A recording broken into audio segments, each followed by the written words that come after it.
जिज्ञासु बनो, कहीं से भी सीखो।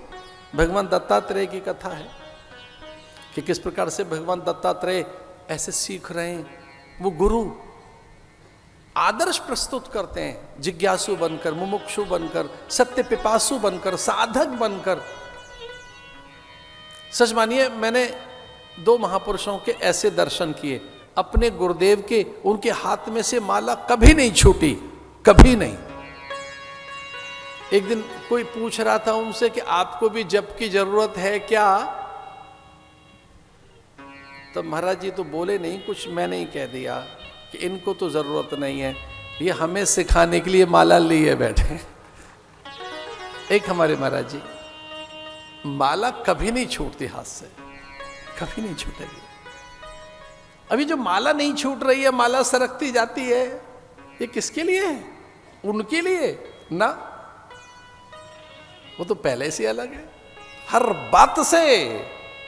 लेकिन जो माला हाथ में लिए बैठे हैं महाराज, ये हमें सिखाने के लिए माला फेरो, जप करो उसका। कलयु केवल हरि गुण गाहा। तो जो दत्त का चरित्र है वो इसीलिए है कि सीखो। सब जगह से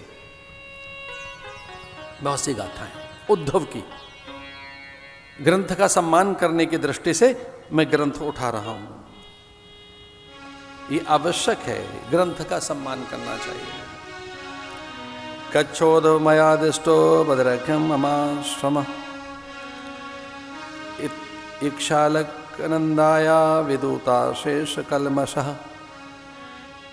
अपनी लीलाओं को समेटने के समय भगवान ने कहा, उद्धव जा बदरिकाश्रम, मेरे तप को त्याग, मेरे सत्व को, मेरे संपूर्ण प्रकाश को, मेरी पूरी चेतना को लेकर जा। यहां वैरावल में लीला करते हुए पारधी के बाण को सम्मान देते हुए भगवान ने अनंत प्रकाश दिखाया उद्धव को।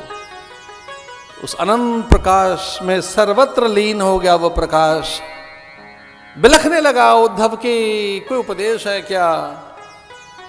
श्रद्धा तो भागवते शास्त्रम अनिंदा अन्यत्र शास्त्र भी। अरे किसी शास्त्र की निंदा मत करना, और ये मेरा स्वरूप लेकर जा बद्रिकाश्रम में। भगवान भागवत ग्रंथ बन गए, भगवान भागवत बन गए। माथे पे रखकर चल पड़ा वो। इतना कहा था भगवान ने, विदुर को मिल लेना। इक्षालंदा अलकनंदा के दर्शन करने के बाद विदुता शेष कलमशः गच्छोद्धव मयादिष्टो बद्र्याख्यम ममाश्रमम। मेरा आश्रम वहीं है, मैं वहीं मिलूंगा तुझे। नर नारायण पर्वत के मध्य में उर्वशी पीठ, भैरवी चक्र जहां है,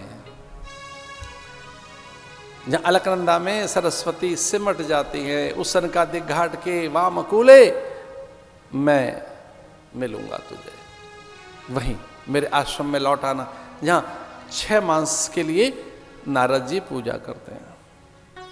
ये कथा सुनकर परीक्षित परम धाम को गए, भगवान में लीन हो गए वो। हरि अनंत हरि कथा अनंता।